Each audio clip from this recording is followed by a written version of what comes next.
Hi అండి.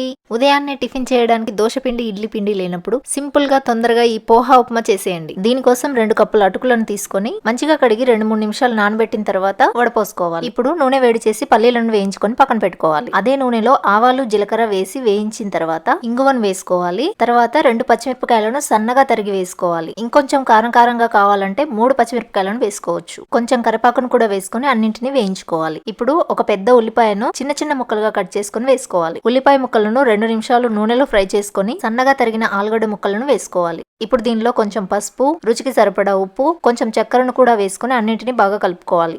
ఆలుగడ్డ ముక్కలు మెత్తగా ఉడకడానికి కొన్ని నీళ్లను పోసుకొని మంటను సిమ్లో పెట్టి ఉడికించుకోవాలి.